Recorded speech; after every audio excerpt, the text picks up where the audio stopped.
Bien. Espero que se vea, estén viendo la pizarra. De lo que vamos a tratar este día es sobre el concepto de centro de masa. ¿Ok? Y bueno, para entender un poco sobre qué es el centro de masa, tenemos la figura que se encuentra en la parte izquierda de la pantalla. Entonces, bueno, ¿qué es lo que estamos ilustrando en este caso? Bueno, tenemos a una clavadista, ¿ok? Que da un salto desde un trampolín hacia el agua. Pero bueno, aquí está haciéndolo de dos maneras distintas. En la figura superior, inciso A, tenemos que la clavadista, digamos, adopta una postura rígida, hace el salto y entonces, pues, se comporta con un movimiento que ya de alguna manera anticipamos que va a suceder, el cual consiste en que si bien la clavadista se impulsa, tiene una cierta velocidad inicial que apunta hacia arriba, va a comenzar a subir, después llega a un punto más alto de toda esta trayectoria y comienza a descender hasta llegar al suelo. Aquí lo interesante es notar que en este movimiento que se está realizando hay un punto muy específico aquí dibujado en su cuerpo, el cual sigue la trayectoria que sabemos que seguiría una partícula, un objeto puntual, es decir, una trayectoria parabólica. ¿Qué pasa en el inciso B? Bueno, en el inciso B, la clavadista hace el mismo, digamos, hace la misma acción de lanzarse desde un trampolín hacia el agua, con la diferencia de que en esta ocasión, digamos, rota sobre sí misma. ¿Okay? Entonces no solamente se impulsa para ascender y después llegar al agua, sino que en el movimiento que realiza, además va dando piruetas, va dando giros hasta llegar al agua. Una vez más, aquí se ha marcado un punto, el cual se encuentra, en este caso, digamos, está ubicado en el cuerpo de la clavadista, pero lo que hay que notar aquí es que este punto dibujado se comporta o sigue la misma trayectoria que se siguió en la parte superior. ¿Ok? Una trayectoria parabólica. Entonces, este punto muy especial es justamente el que vamos a conocer como el centro de masa. ¿Qué vamos a considerar a partir de este momento? Bueno, ya no solo vamos a trabajar con la idea de tener una partícula moviéndose, y entendemos como partícula a una pelota, un automóvil, a a un bloque, a una caja, sino ya sea, vamos a reconocer que los objetos forman, forman parte de un sistema más grande, de un conjunto más grande de partículas, o bien que el objeto en sí es un conjunto ya de partículas. Por ejemplo, un automóvil. Un automóvil, pues hasta este momento lo habíamos analizado simplemente como una partícula. Habían ustedes hecho el diagrama de cuerpo libre, considerando el objeto de forma puntual. La diferencia es que ahora vamos a considerar que ese objeto, en este caso el automóvil, está formado por más partes, ¿no? O sea, tenemos las ruedas, tenemos los rines, tenemos los espejos, tenemos los asientos, tenemos la carrocería, etcétera. Entonces, ese eje, en ese caso, este objeto es en sí un sistema de partículas más pequeñas. Entonces, la cinemática, la dinámica de ese tipo de objetos, pues necesariamente necesita el empleo del concepto de centro de masa para poder estudiarlo.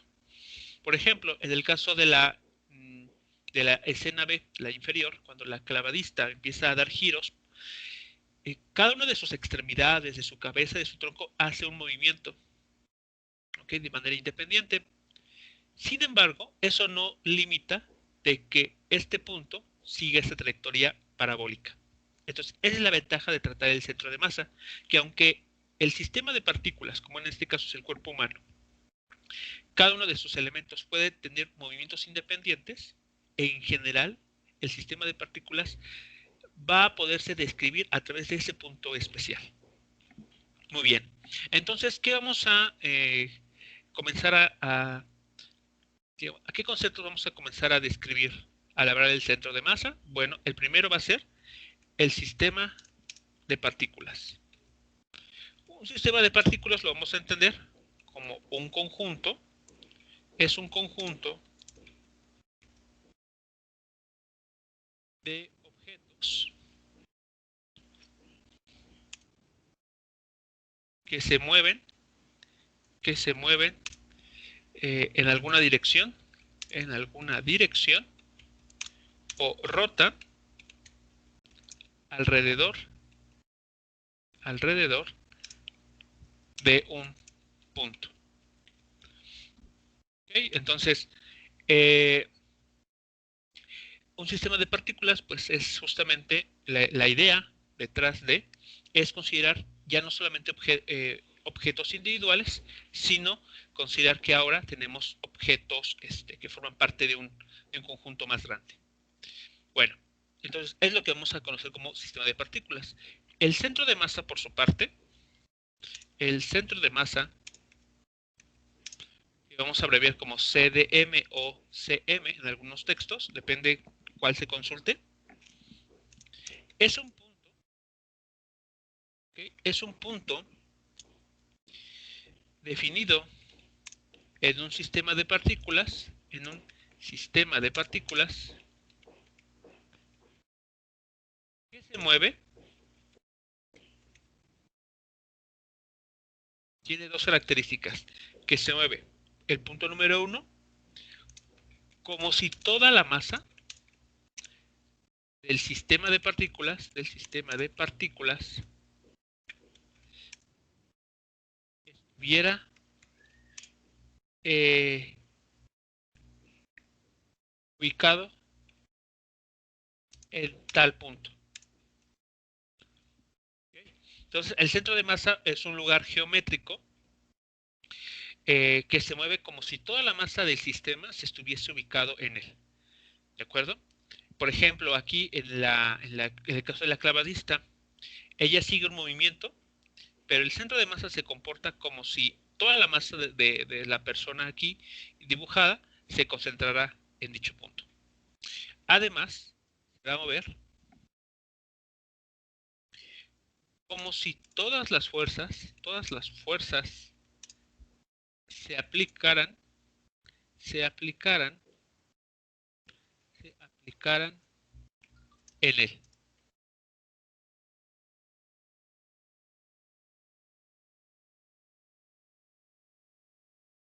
¿De acuerdo? Entonces, esos van a ser los dos eh, características que va a tener el centro de masa. Por ejemplo, regresamos a la figura. Cuando la clavadista se lanza, solamente hay una fuerza que está actuando durante todo su desplazamiento, durante todo su recorrido, y ese es el vector peso. ¿Ok? Pero el vector peso va a estar actuando justamente en el centro de masa. ¿Ok? Entonces, lo vamos a poner así, digamos, en este punto. Déjenme ver, aquí, por ejemplo. O acá, déjenme, a ver, voy a dejarlo mejor de otra manera. Entonces aquí, en esta posición, la fuerza de gravedad está actuando sí sobre la clavadista, pero lo hace concretamente sobre el centro de masa. La manera en que nosotros podemos describir el movimiento es justamente considerando este punto.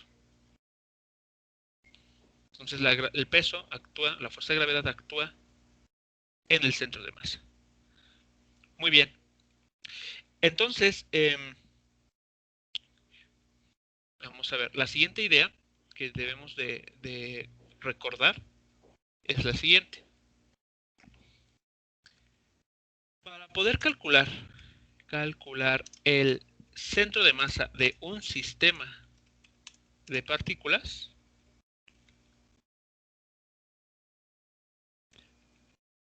¿okay? eh, debemos identificar identificar el tipo de distribución de masa. ¿Okay? ¿Eso qué quiere decir? Bueno, que en general tenemos dos tipos de distribuciones de masa. Por ejemplo, tenemos lo que vamos a conocer como la distribución discreta de masa y la distribución continua de masa.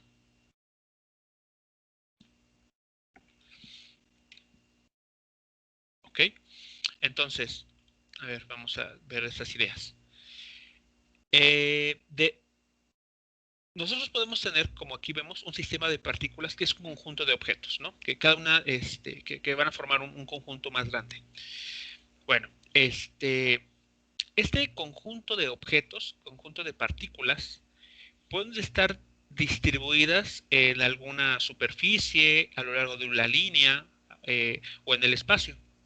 Dependiendo de cómo sea esta distribución, es que adquieren el apellido o el adjetivo de distribución discreta o distribución continua. Por ejemplo, ¿qué sucede en una distribución discreta? De hecho, es el caso más simple que podamos considerar a partir de este momento. Vamos, de hecho, a verlo. Distribución.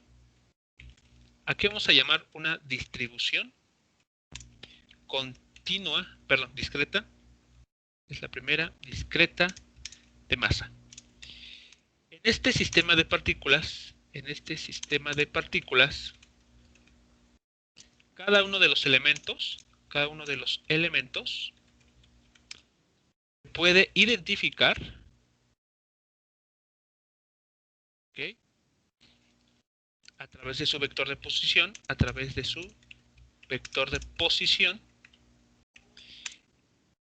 e incluso se puede enumerar. Se puede enumerar.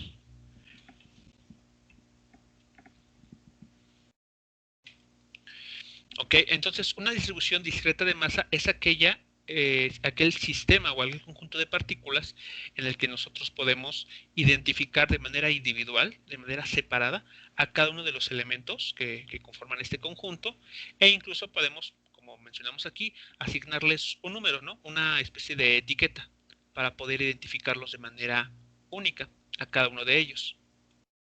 Entonces, por ejemplo, consideremos la siguiente estructura. A ver, voy a auxiliarme de la retícula. Entonces aquí vamos a considerar el eje X y Y. Tenemos el eje X y el eje Y. Entonces, ¿cómo construimos en este plano una distribución discreta de masa? Bueno, pues colocando partículas puntuales. Por ejemplo, aquí, en este punto, en esta ubicación, tenemos a la masa 1. Por acá adelante tenemos la masa 2. Por acá se me ocurre poner la masa 3. Y tenemos un poco más arriba la masa 4. ¿Ok? Entonces, este conjunto de partículas, de 4 en todo caso, forma una distribución discreta de masa. Podemos identificarlas, podemos numerarlas. ¿Ok? Y como se menciona arriba, podemos ubicarlas a través de su vector de posición, ¿no? Entonces, de hecho, vamos a considerar la siguiente acotación. Vamos a tomar lo siguiente. En la figura, suponga que cada cuadro de la retícula que bueno, se puede poner en la pizarra, que cada cuadro representa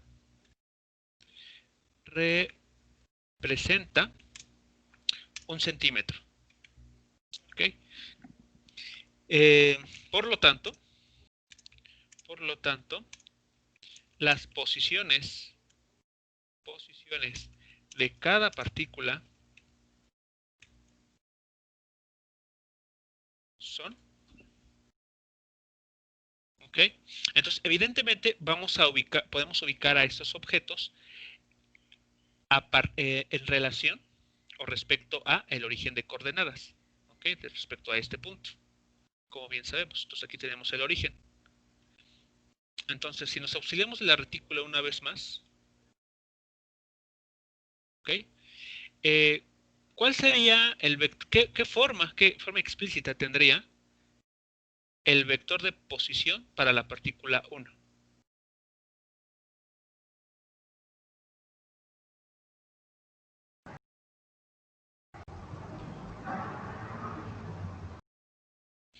¿Ok? Entonces, menos 5. ajá, Sí, ¿no? menos 5, ajá, A ver. centímetros, Ajá. menos 5 centímetros, en Coma la, 5. ajá, en la dirección Y, Bueno, ajá. Y más 5 centímetros en la dirección J. más 5 centímetros en la dirección J, así es, más 5 centímetros en la dirección J. Ahí está entonces. Ese sería el vector de posición para la partícula 1. La partícula 2, la que está en color azul.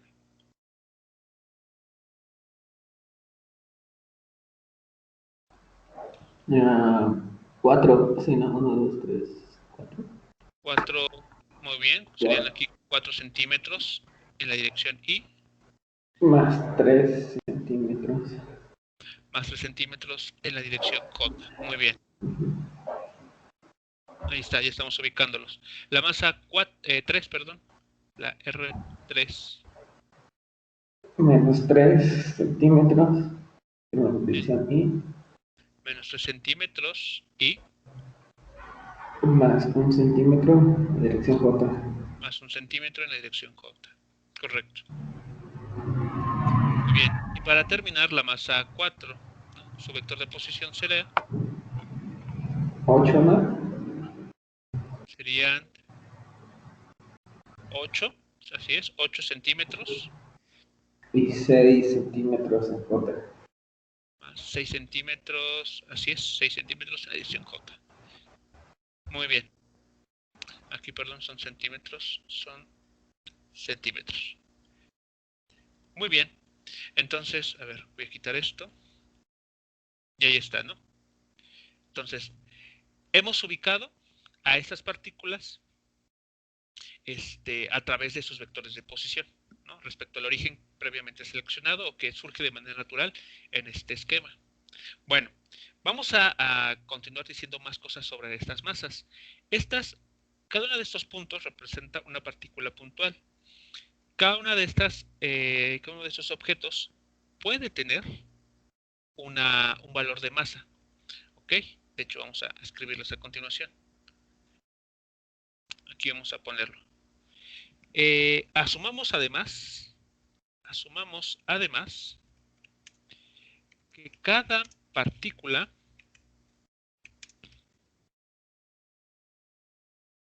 tiene un valor de masa dado por, ¿ok? Entonces, por ejemplo, la masa 1, la partícula 1 tiene como masa, vamos a decirlo, punto 30, perdón, aquí, punto 30 kilogramos, ¿ok? La masa 2, vamos a ponerle punto 50 kilogramos. Masa 3, ponerle 0.20 kilogramos. Y la masa 4, vamos a suponer que es más ligera que las otras y son 0.15 kilogramos. ¿Ok? Entonces vean, esa es la información que tenemos. Vamos a asumir esa información.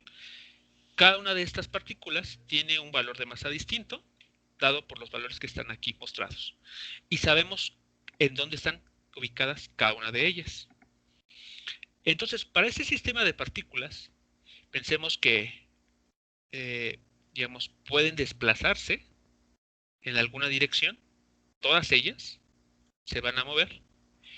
Aquí lo interesante es reconocer o identificar que en lugar de analizar cada una de ellas de manera individual, porque sería tal vez un poco práctico, vamos a concentrarnos en analizar el centro de masa. ¿Cómo se comporta el centro de masa?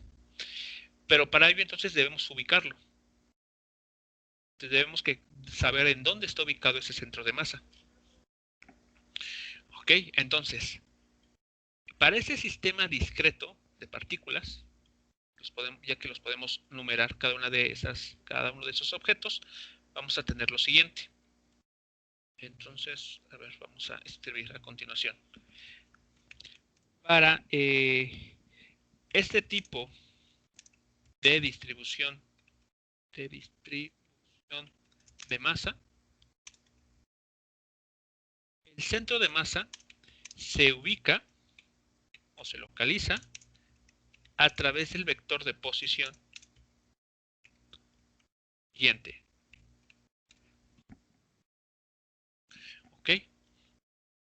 El vector que va a ubicar el centro de masa lo vamos a llamar RCDM o CM, no importa cuál utilicen, CDM o CM, vamos a entender que estamos hablando del centro de masa.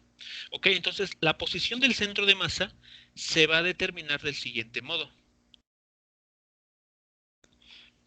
Vamos a tener que multiplicar el valor de la masa 1 con su vector de posición. Multiplicar por su vector de posición. Más, vamos a hacer lo propio con la masa 2.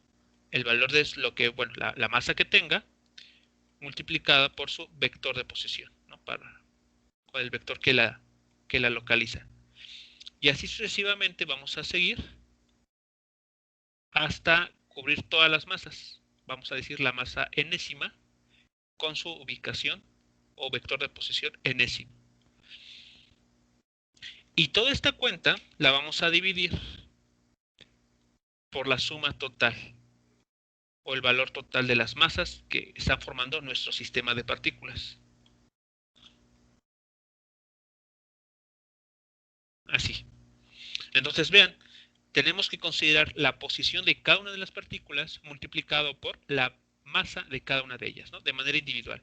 La masa 1, su información, se le suma a la masa 2, más la masa 3, más la masa 4, así sucesivamente hasta acabar con hasta tener en cuenta la contribución de todas las masas.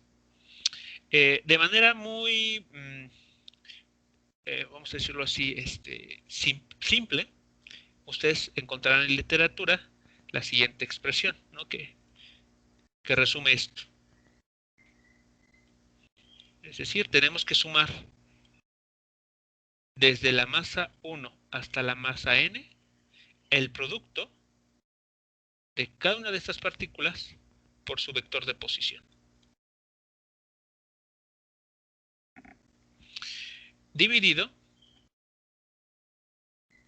entre la suma de todas las masas involucradas, todas las masas que estén formando el sistema de partículas. ¿Okay? Entonces, eso es lo que uno debe bueno, para un sistema de partículas con estas características, una distribución discreta, es así como uno debe de obtener la ubicación del centro de masa. Por eso es muy importante poderlas enumerar, ¿no? Para saber cuál es la masa 1, la masa 2, la masa 3. Claro que esa numeración es arbitraria, ¿de acuerdo? Es decir, tal vez en algún otro caso, donde les den solamente las masas y las posiciones y no les digan quién es la masa 1, la masa 2, etcétera, ustedes pueden elegir como sea y el centro de masa va a estar ubicado de manera independiente de cómo haya sido esa numeración.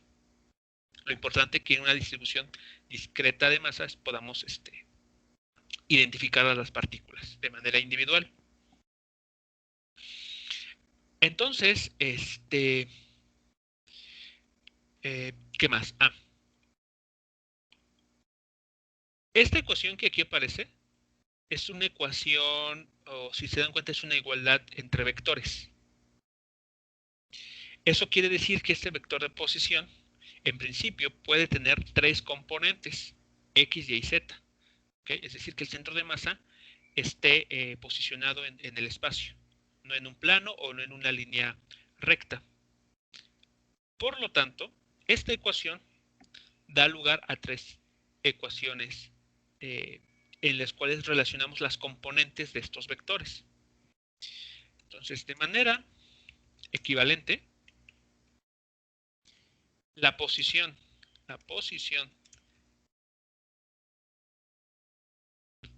del centro de masa se puede determinar de la siguiente manera. Entonces, esta ecuación que está escrita en términos de vectores se puede expresar del siguiente modo. Entonces, la ubicación en el eje X del centro de masa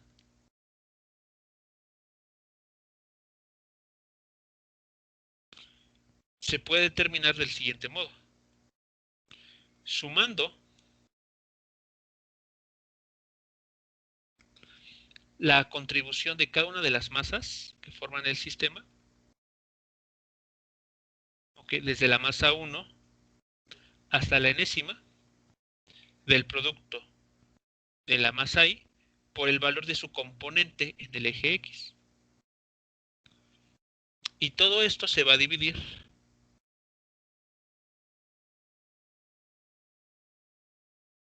entre la suma de todas las masas, ¿no? Entre la masa total, si lo quieren llamar así. Entre la masa total del sistema de partículas.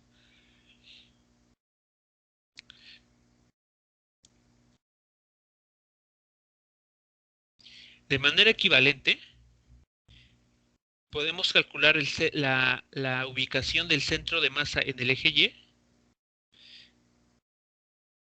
¿ok? Considerando ahora la componente Y la componente Y del vector de posición de cada una de las masas.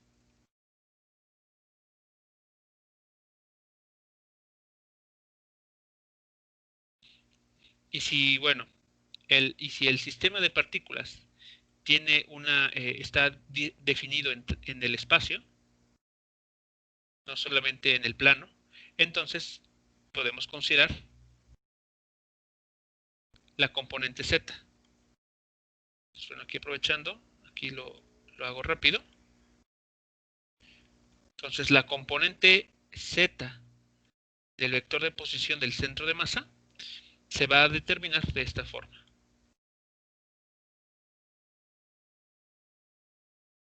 ¿Ok? Entonces tenemos que hacer en general, si el problema habla de tres dimensiones, tenemos que hacer esa cuenta, uno por cada dirección, por cada eje, X, Y y Z. Entonces vamos a retomar estas ecuaciones para ubicar el centro de masa de la distribución que tenemos arriba. De esta. ¿Ok? Entonces, ¿qué es lo que necesitamos considerar en este caso?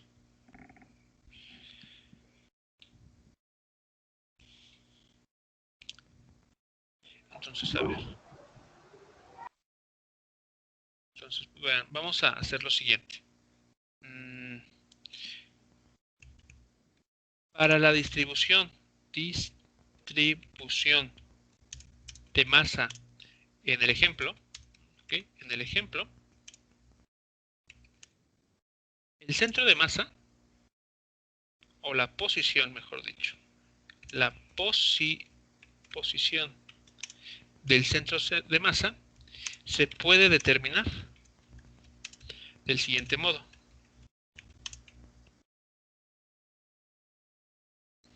Entonces, bueno, podemos hacer como una especie de tabla, ¿okay? En el que podamos resumir toda la información para no vaciar, contenerla toda y simplemente ir trabajando lo que necesitamos. Ok, entonces esta tabla no necesariamente la tienen que construir, pero les digo, ayuda, ¿no? Ayudará un poco a identificar la información. Bueno, ¿qué vamos a colocar en esta tabla? Por ejemplo, aquí podemos ubicar a las masas. Aquí, su posición X, su posición Y. Ya no, bueno, si el problema lo requiriera, incluso la componente Z. Pero como no es el caso, pues podemos omitir, ¿no? esta entrada. Muy bien, entonces, lo que vamos a colocar a continuación en este arreglo es el valor de cada masa. Okay, siguiendo digamos, para ser ordenados podemos seguir el orden del 1 al 4.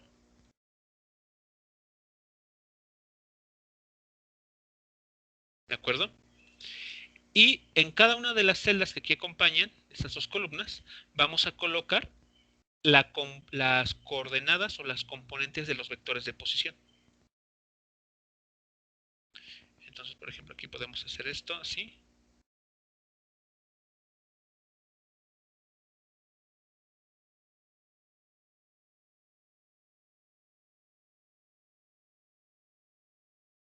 Entonces, bueno, para reunir la información que necesitamos, podemos, repito, auxiliarnos de un arreglo como el que está aquí mostrándose. Muy bien. Entonces, ¿qué información vamos a recabar?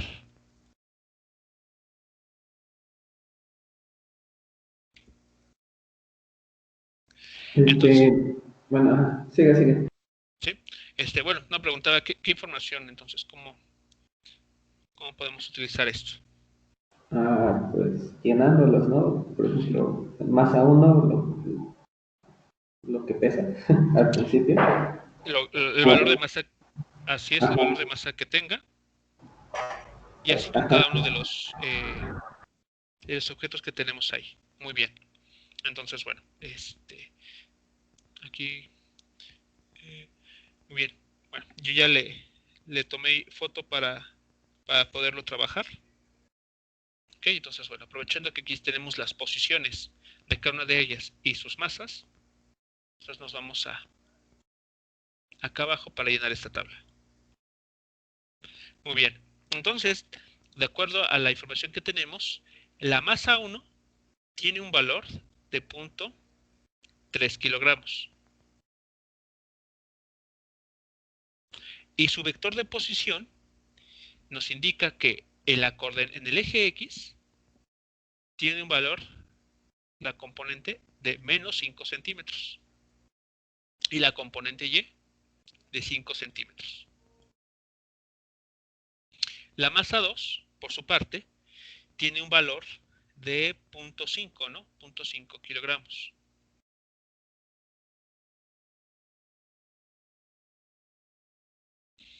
Y sus vectores y las componentes de su vector de posición son respectivamente 4 centímetros y 3 centímetros.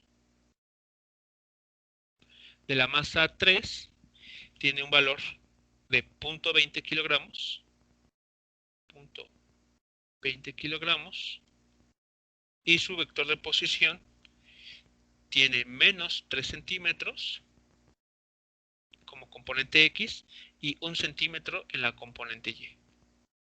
Y finalmente la masa 4 tiene un valor de 0.15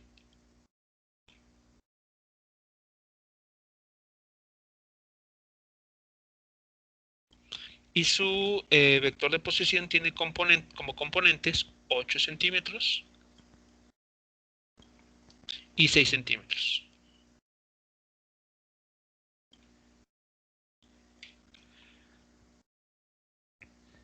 ¿Ok? Entonces, la posición en el eje X del centro de masa de estas 4 partículas, pues se puede calcular de manera rápida vean, multiplicando la masa 1 por su correspondiente componente X, ¿no? La componente X del vector de posición. Más, después se le suma esta otra cantidad, el producto de 0.5 por 4, más 0.2 por menos 3, más 0.15 por 8. ¿Ok? Entonces aquí lo voy a escribir, aquí a un costado.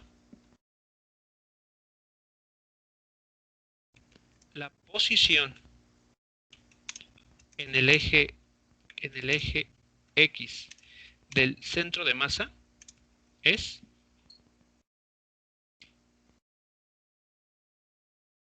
entonces X CDM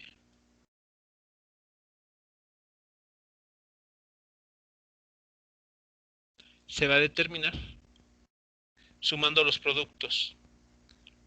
Ok, entonces a ver, ¿qué tendríamos como de inicio? Tendríamos que poner 0.3 kilogramos que multiplica a menos 5 centímetros. Aquí algo muy importante que hay que tomar en cuenta es que los signos de las componentes se tienen que respetar. ¿Ok? Entonces eso hay que tomarlo muy en cuenta. Aquí no hay en la posición no se trabajan valores absolutos, sino se trabaja el signo que tenga la posición en la cual es ubicada cada masa. El siguiente factor sería 0.5 kilogramos, ¿ok? Que va a multiplicar a 4 centímetros.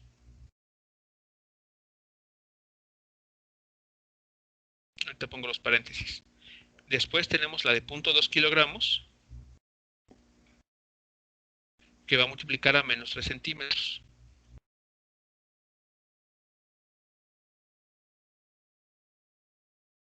¿Ok? Entonces tenemos esta cuenta,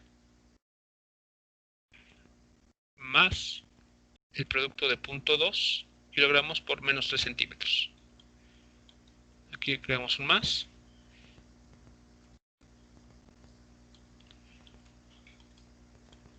Y tenemos finalmente la última masa.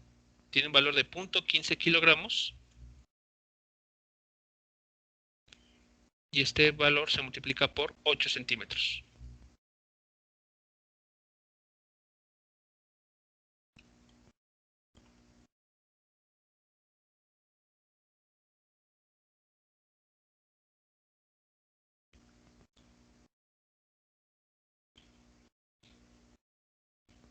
Entonces, el numerador, vean, está formado por los productos que así indicados. Esto se va a dividir entre la suma de todas estas masas. Entonces tenemos que ir sumando 0.3 kilogramos más los 0.5 más los 0.2 más los 0.15 kilogramos.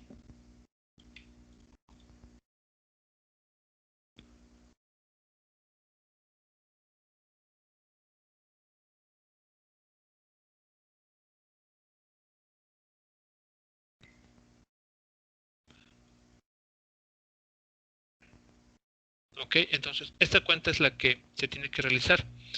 ¿Cuánto estaría dando? Si ustedes realizan el cálculo en sus calculadoras.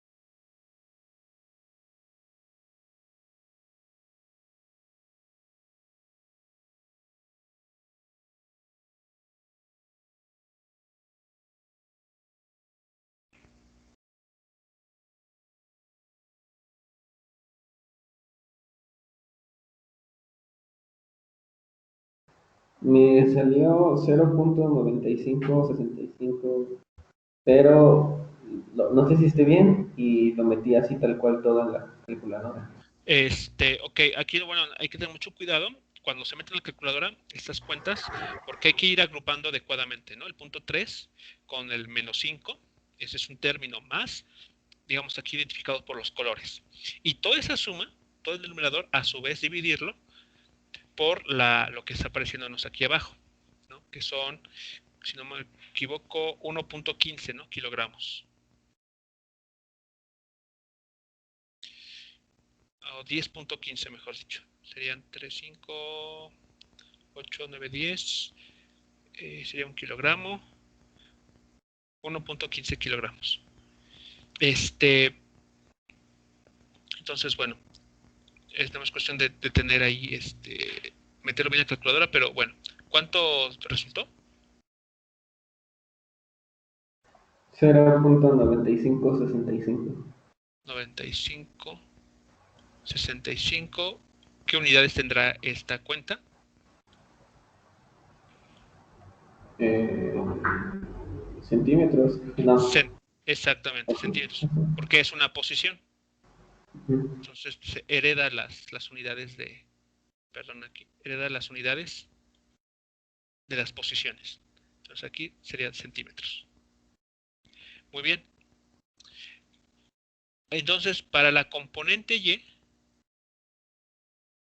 se tendría que ser algo similar. Multiplicar cada valor de masa por la correspondiente componente de su vector de posición. E irlo sumando, cada producto. Y dividirlo una vez más por la suma total de las masas. Ok, entonces aquí nada más voy a aprovechar lo que ya tenemos.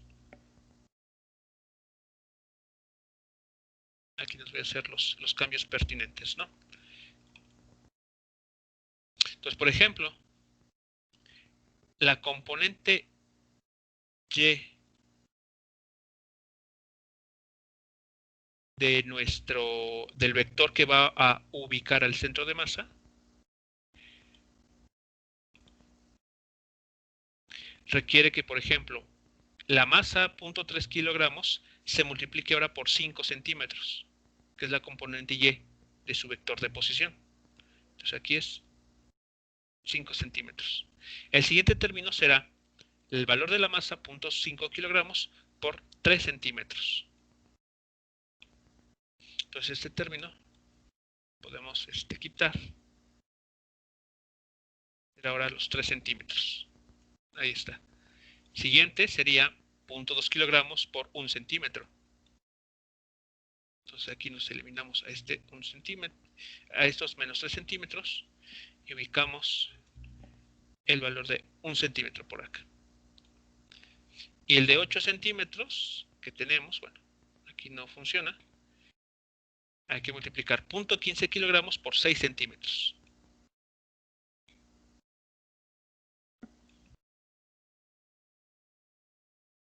Ahí está, ¿no?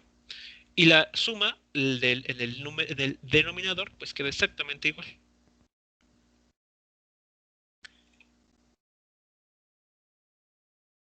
Si se hacen las cuentas ahora, ¿cuánto estará resultando?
Me dio 15.30 centímetros. 15. 15. Yo creo me equivoqué. Sí, ya vi dónde me equivoqué. Espera. Ok, sí, porque se me hace 3.56. 3.56. Ok, podría ser. A ver, 3.56 centímetros. A ver, vamos a checar esto. ¿Cómo vamos a anotar esto? A ver, algo muy importante que hay que identificar aquí, vean, en estas sumas, ¿no? Es que el centro de masa se está calculando, se puede ver como una especie de promedio. Digamos, imaginen que tenemos un conjunto de 5 partículas, todas con la misma masa. Entonces, el centro de masa se calcula prácticamente como si promediáramos los valores de todas las componentes X, Y, Z de cada una de las partículas. Tal cual ustedes hacen para obtener sus calificaciones, ¿no? Para calcular su calificación final después de 3 parciales, ¿no? Suman cada uno de los parciales, la calificación de cada parcial, lo dividen entre el total de los parciales. Algo similar está sucediendo aquí. El centro de masa prácticamente es una especie de como de suma, ¿no? De promedio, mejor dicho. Pero un promedio que tiene el adjetivo de ponderado. ¿Eso qué quiere decir? Que cada uno de los vectores que aquí estamos sumando a modo de promedio están acompañados por un valor de masa. Entonces, por ejemplo, para obtener una calificación, nuevamente, imaginen que están contando 5 rubros: exámenes, tareas, exposiciones, no sé, participaciones, asistencia. Y cada uno de esos rubros tiene a su vez un peso determinado, es decir, contribuyen de manera distinta a la suma total, ¿no? Uno vale 20%, otro vale 10, 5%. ¿Ok? Entonces, aunque vamos a tener que sumar cada uno de esos rubros, no todos tienen el mismo valor, no todos contribuyen de la misma manera a la suma total. Entonces, es lo que está sucediendo aquí. Por ejemplo, entonces, ¿dónde deberíamos esperar que aparezca el centro de masa en este sistema?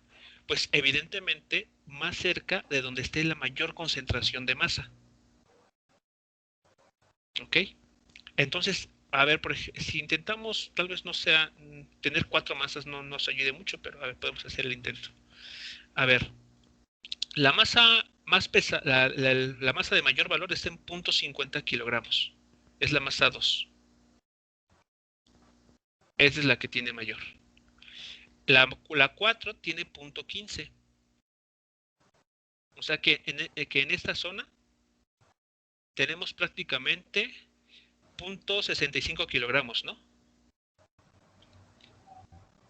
Con la 1 tenemos 0.30 y la masa 3 tenemos 20. Entonces, aquí tenemos un total de 0.5 kilogramos entre la 1 y la 3.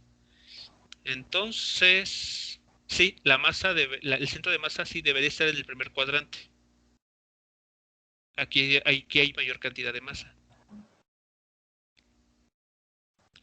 Entonces, creo que sí, tiene sentido los valores que se encontraron.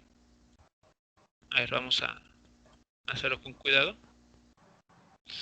Entonces, para terminar, 3.56.95. Muy bien. Por lo tanto,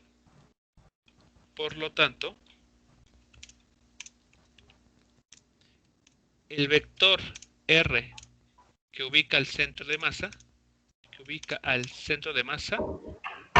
es, ¿qué forma va a tener este vector?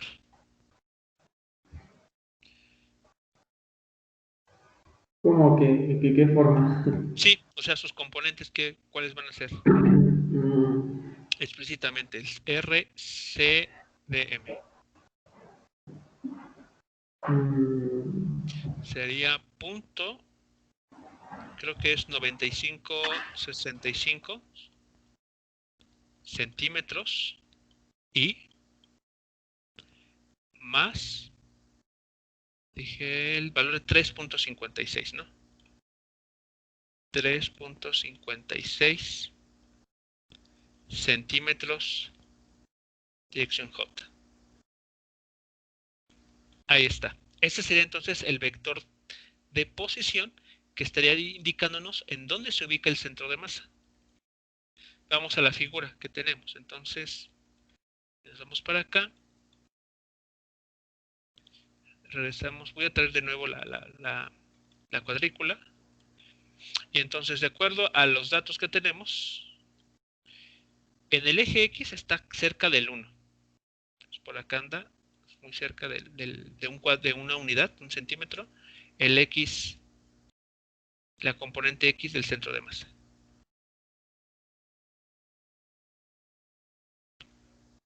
Aquí voy a poner XCM.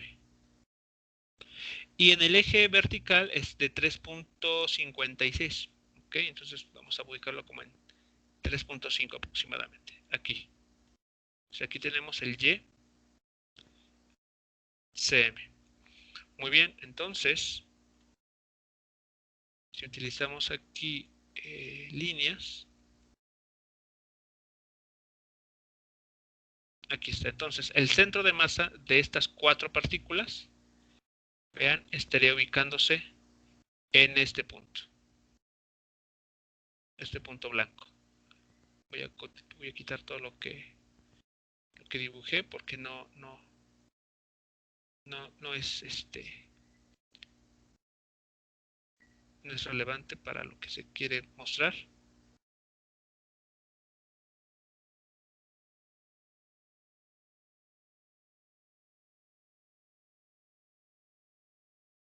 Ahí está entonces.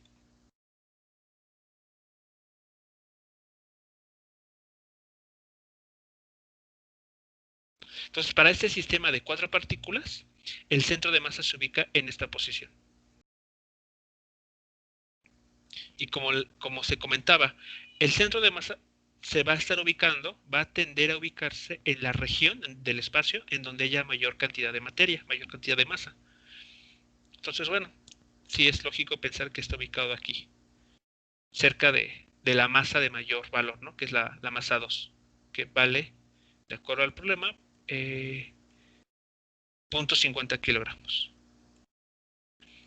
Comentarios, preguntas en relación entonces a esto, al ejemplo y cómo calcular el centro de masa para un sistema discreto de partículas.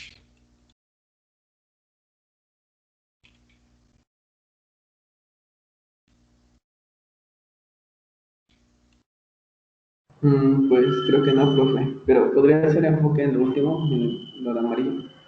¿Enfocar en dónde? En lo último, en lo de por lo tanto, el doctor. Ah, ok, aquí. Sí, gracias.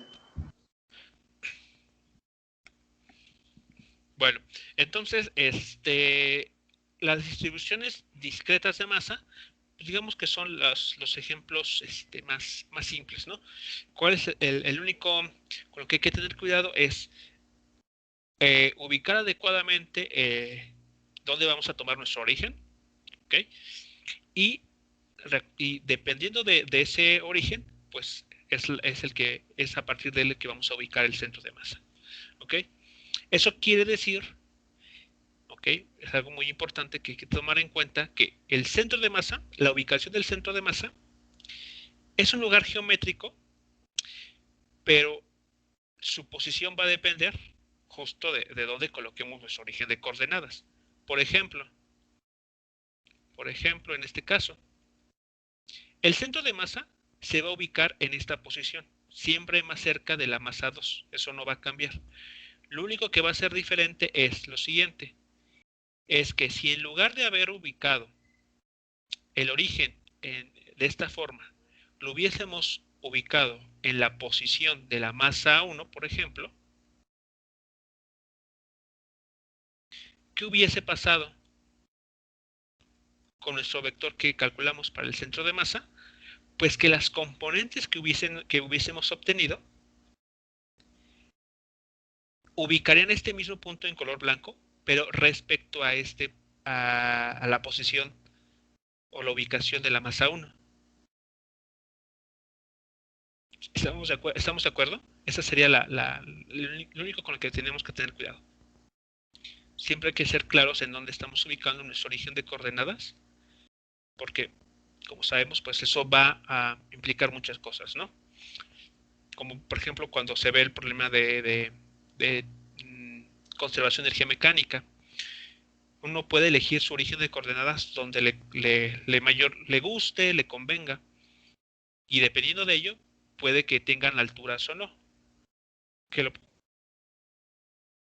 objeto a analizar esté en las posiciones superiores o en posiciones inferiores, es decir, en el eje Y negativo, pero todo va a depender del origen de coordenadas. Lo mismo va a suceder aquí.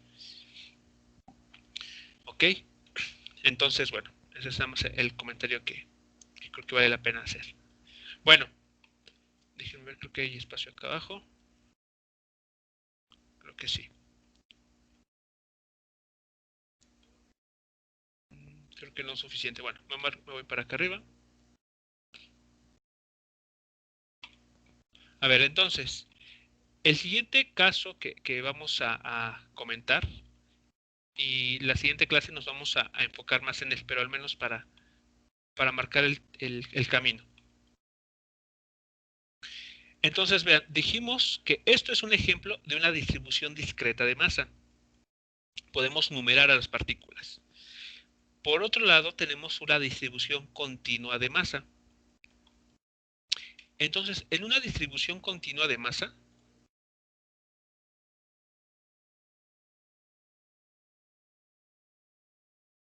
distribución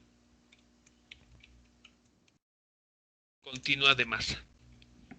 ¿Ok? En una distribución continua de masa, lo que podemos pensar es, o lo podemos entender como, a veces las partículas están tan juntas, están tan empaquetadas, que no podemos identificarlas o numerarlas de manera independiente, sino que lo más adecuado es tratar el objeto en su conjunto. Por ejemplo, pensemos en una pluma. ¿Ok? Una pluma, al tan solo la envoltura, pues lo podemos analizar como muchas partículas que están pegadas unas tras otras. ¿Ok? Pero analizar en este caso, cada una de estas partículas como una distribución discreta de masa va a ser muy problemático, porque cada una de estas partículas pues, puede ser tan pequeña como se quiera. Entonces, lo adecuado en ese caso es tratar al objeto como un todo, ¿no? Como la pluma en su totalidad. Entonces, una distribución continua de masa, podemos poner así en palabras muy simples, como es aquella distribución en la que las partículas, las partículas no se pueden distinguir entre sí, no se pueden distinguir entre sí, ¿okay? Y evidentemente tampoco numerar. Por lo cual,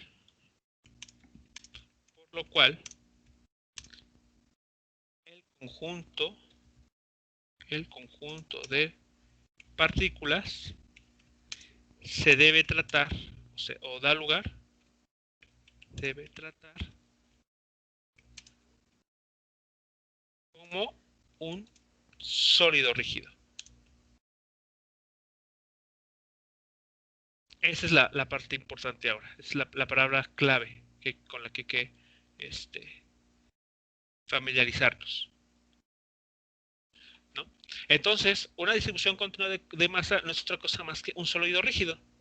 Todos los objetos que estamos en nuestro alrededor son sólidos rígidos. Un vaso, una cuchara, un lápiz, una pluma, el celular, la mesa, son sólidos rígidos, ¿ok? Están formados por elementos tan pequeños que no los podemos distinguir. Y entonces, para hablar de su dinámica, de su movimiento, vamos a tener que determinar el centro de masa de una manera distinta. Al tener un continuo aquí de partículas, ya no podemos hacer lo que estábamos haciendo en este caso, el del ejemplo, donde decimos cada partícula con cada valor de masa está en una cierta posición. Ya no podemos hacer eso. Entonces, en un sólido rígido, ¿cómo vamos a resolver el problema de determinar la ubicación del centro de masa?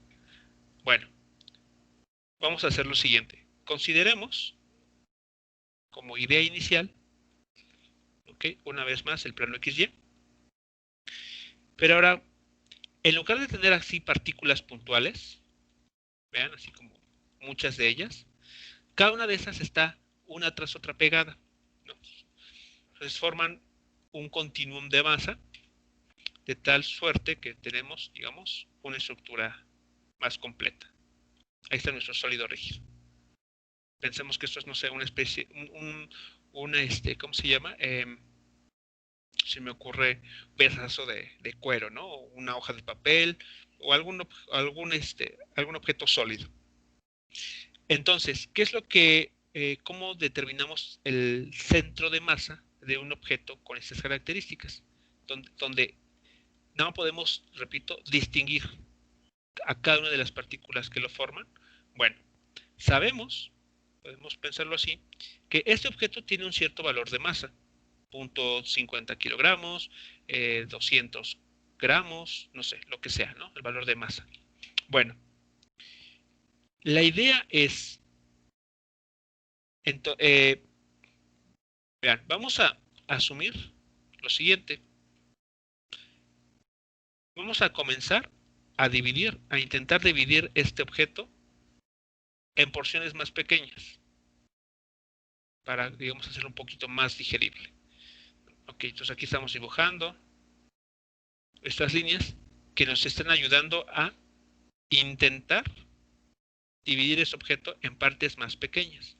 Esto con la finalidad como de ver si podemos obtener un sistema discreto de masa. Ok, entonces bueno, comenzamos así, lo estamos dividiendo, pero si somos observadores, vean, si hacemos un zoom, podemos continuar dividiendo. No hemos acabado. Por ejemplo, aquí podemos seguir dividiendo en más pedazos. Y lo mismo de forma horizontal.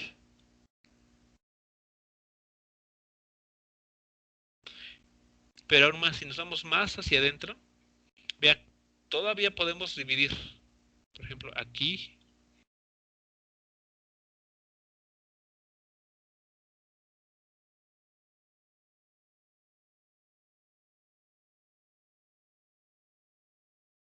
Bueno, al final, nosotros podemos intentar dividir este objeto en pequeñas partes, ¿ok? Como nos sea posible. Bueno, cada una de estas partes, por ejemplo, me voy a concentrar en esta región, en este cuadrito. Este cuadrito está representando una pequeñísima sección o una pequeñísima porción del objeto más grande.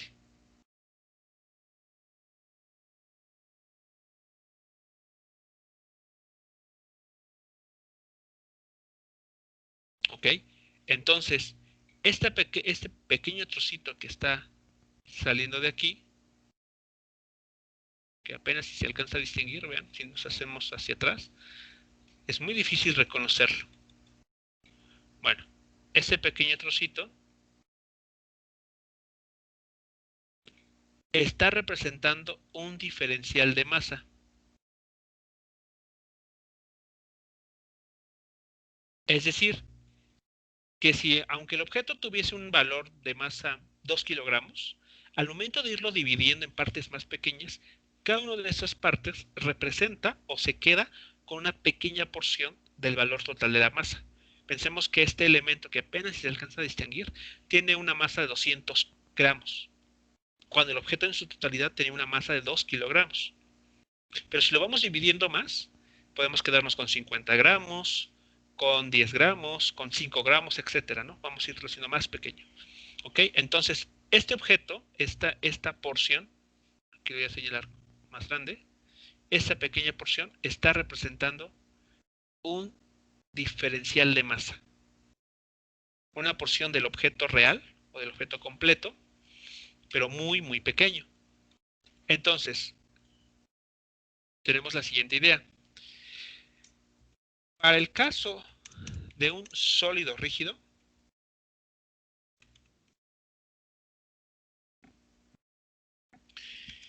podemos intentar dividirlo en partes más pequeñas, cada una de las cuales representa una pequeña, por no decir diminuta, porción de la masa total del sólido. A esta porción la denominamos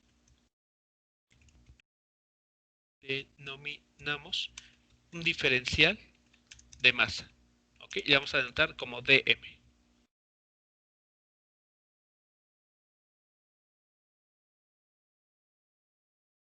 ¿Ok? Entonces, esa es la idea que tenemos aquí trabajando. Bueno, por lo tanto, continúo aquí abajo.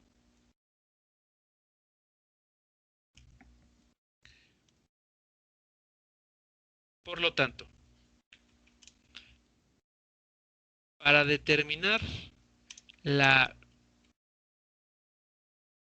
componente X del vector de posición del centro de masa, debemos proceder de la siguiente manera. Debemos proceder. ¿Cómo? Entonces, nosotros decíamos, ok, quiero calcular la ubicación del centro de masa en el eje X. Lo que nos decían anteriormente o lo que sabíamos era, bueno, voy a tener que sumar todos los elementos desde la masa 1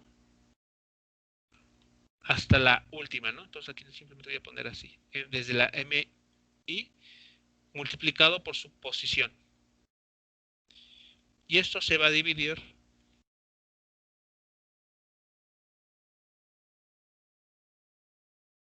por la suma de todas las masas individuales.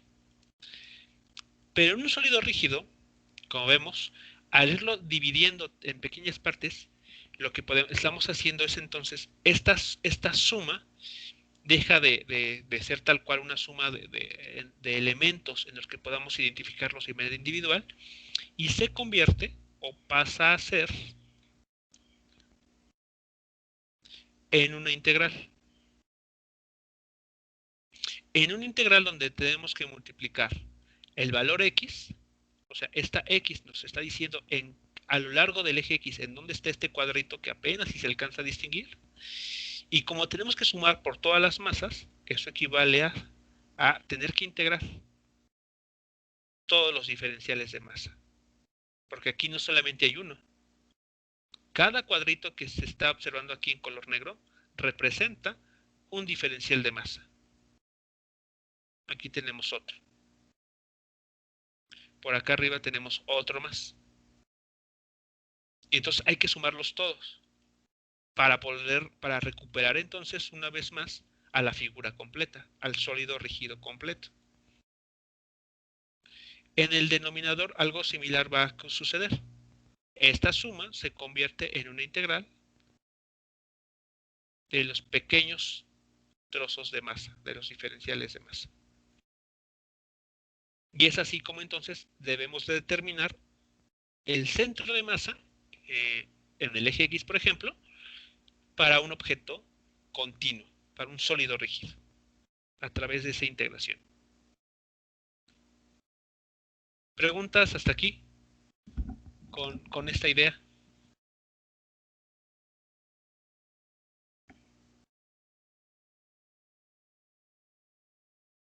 Ya, no, profe. Ok, bueno, entonces, ya para terminar, y simplemente marcar lo que vamos a hacer la siguiente clase, el día de mañana. Okay, entonces vamos a abordar mañana algunos ejemplos bastante concretos ese tipo de sistemas o de distribuciones, pero quisiera cerrar con lo siguiente. Dependiendo de cómo esté distribuida la masa, eso quiere decir si está a lo largo de un eje, por ejemplo, o está en una superficie, o está distribuida en un cierto volumen, tenemos tres distintas formas de distribución de masa.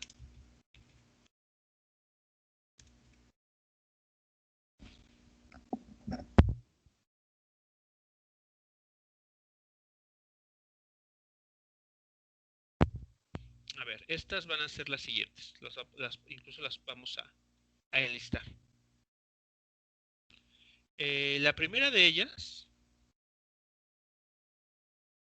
va a ser la distribución lineal.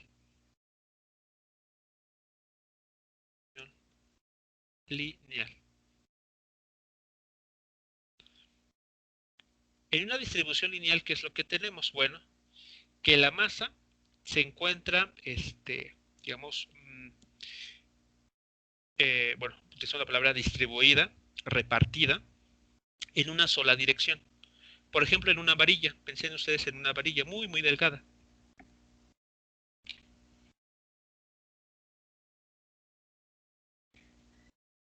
Pensemos, por ejemplo, incluso un ejemplo puede ser el cabello humano. ¿Ok? Entonces es un elemento en el cual la única dimensión que interesa es lo largo. Es tan delgada que, digamos, esta varilla o el cabello, por ejemplo, que el ancho o el grosor no nos interesa. Lo podemos despreciar por ser tan pequeño. Entonces la masa se encuentra distribuida a lo largo de una sola dirección. Entonces, en este caso podemos pensarlo que está distribuida la masa a lo largo solamente del eje X.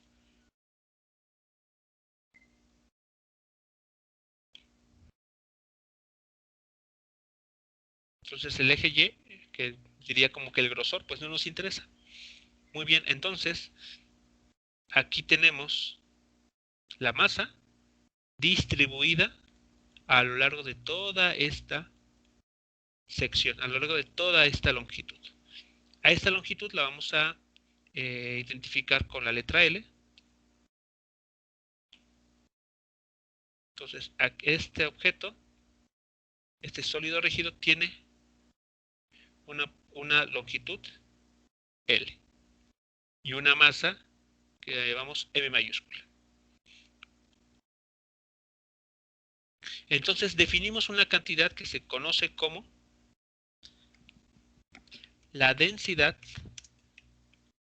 lineal de masa. Y lo que nos dice esta densidad es lambda, es decir, la densidad lineal de masa, es igual a la masa de esta varilla entre la longitud que ocupa. La densidad lineal nos dice cómo se distribuye esa masa. Pensemos, no sé, imagínense, 1 kilogramo a lo largo de esa longitud.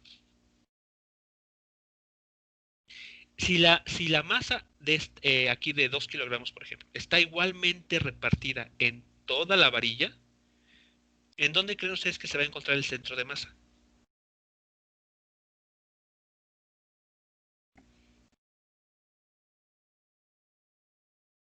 Si está igualmente repartida. ¿Dónde podemos asumir tal vez que se encuentre el centro de masa de esta varilla? Por muy larga que sea.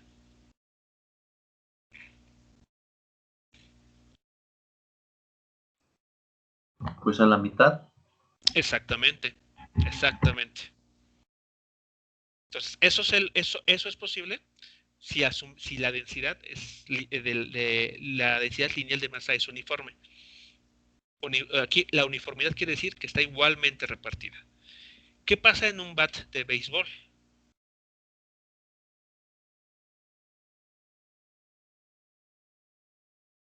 ¿Dónde cree que se encuentra ubicada la masa en este caso? Bueno, el centro de masa. En la parte del medio. En el bat de béisbol, seguro. A ver, piénsale bien. O sea, ¿dónde está la mayor cantidad de materia, de masa en un bat de béisbol? Hasta arriba. Bueno, en la parte. Exacto, donde va a golpear la pelota. Entonces, no es de sorprender que el centro de masa se encuentre un poco más ubicado, ya no a la mitad de la longitud, sino que se encuentre más cerca de esta región, ¿no? De la parte donde se golpea la pelota. Entonces, por ejemplo, un bat de béisbol representa una densidad lineal de masa no uniforme, es decir, que no está igualmente repartido. Hay unas secciones donde hay más masa que en otras. ¿Ok? Entonces, en este caso, podemos pensar, para un bat de béisbol, podemos decir que la densidad lineal de masa es una función de la posición. Es decir, que dependiendo de en qué lugar nos ubiquemos a lo largo del bat, vamos a tener mayor o menor cantidad de masa. Ok, esa es en cuestión de la distribución lineal. Tenemos otra distribución. Tenemos la distribución superficial. ¿Eso qué nos dice? ¿O qué debemos de considerar en este caso?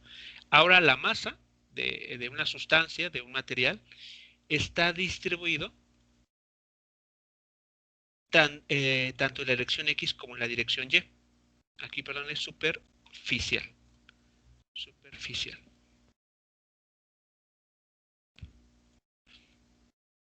Entonces, en este caso, la idea es la siguiente.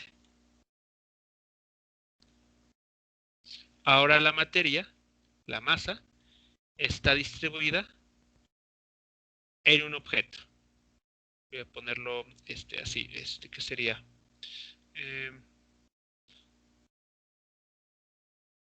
Pensemos, una superficie. Entonces, en esa superficie, pues encierra una cierta área.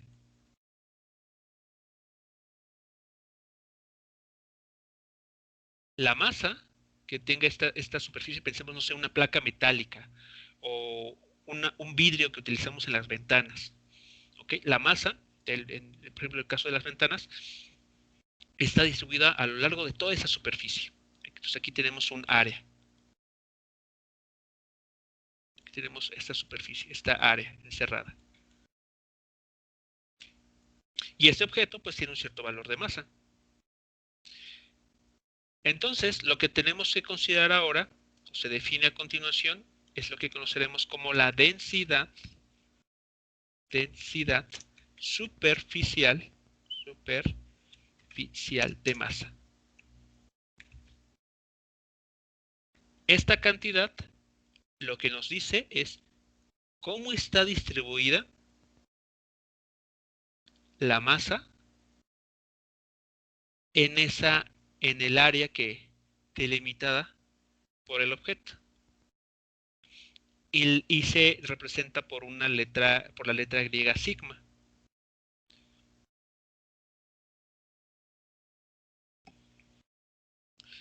¿De acuerdo? Entonces, es así como podemos definir esta cantidad. ¿Cómo podemos concebir que la masa se distribuye o no a lo largo de una superficie? Ahora, por ejemplo, en una hoja de papel. En una hoja de papel, esos que tenemos en casa, donde escribimos libretas o hojas blancas, representa una densidad superficial de masa. Es decir, la masa que tiene distribuida a lo largo de toda esa superficie que ocupa. Si encontráramos una superficie que seguramente a veces está en casa, tenemos tal vez conocemos algún objeto que esté más, digamos, por ejemplo, no se me ocurre en este momento qué podría ser. Así, piensen ustedes en una hoja de papel. Y esa hoja de papel, digamos, se nos ensucia y le quedan unas gotitas no sé, de un líquido. Esas gotitas van si no son absorbidas por la hoja de papel, pueden estar ahí descansando, ¿no? Pueden estar formando una especie como de cúpula. Bueno, estas pequeñas gotas van a incrementar la masa de la hoja de papel, pero no lo van a hacer de manera uniforme, sino que en esta región, donde están esas gotitas, incluso uno puede ver que se dobla la hoja. No sé si se ha notado algo así que se haya pasado. Entonces, en ese caso, tenemos que la densidad superficial de masa no es uniforme, porque hay una región en donde la masa se ha concentrado más que en otra. Entonces, en ese caso, pues, podemos decir que la masa no está uniformemente distribuida y bueno, pues, para ese caso, bueno, uno puede estar interesado o no en considerarlo para alguna cierta aplicación. Pero bueno, lo único que a mí me interesa en este momento, simplemente definir esta cantidad, distribución superficial de masa. Y para terminar, ahora sí, la última que seguramente es con la que ustedes están más familiarizados, que es la densidad volumétrica.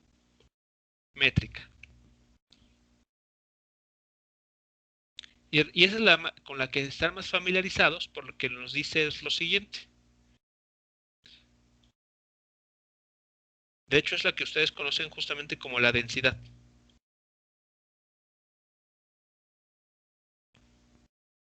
Así tan simple, la densidad. De hecho, aquí se me olvidó mencionarlo, perdón. La densidad de masa tiene como unidades el kilogramo sobre metro. Si ustedes hacen un análisis dimensional aquí, pues verán, ¿no? La masa en kilogramos, la longitud en metros. ¿Qué unidades tendrá la densidad superficial de masa?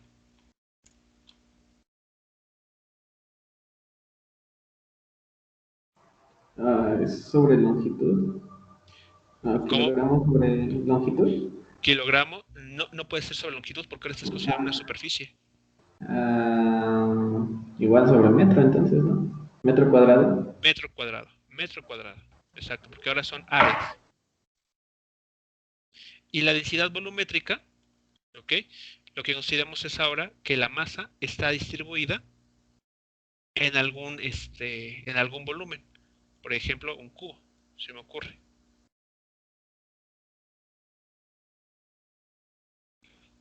Entonces, este objeto tiene un valor de masa. Se me ocurre, no sé, 5 kilogramos. Y tiene un cierto volumen.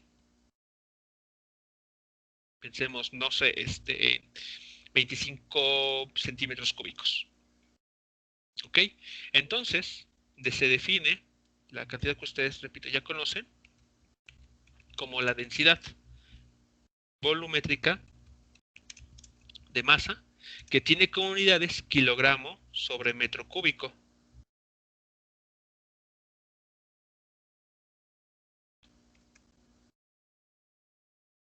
Y eso se representa con la letra griega ρ, que es cuánta masa está distribuida en una unidad de volumen.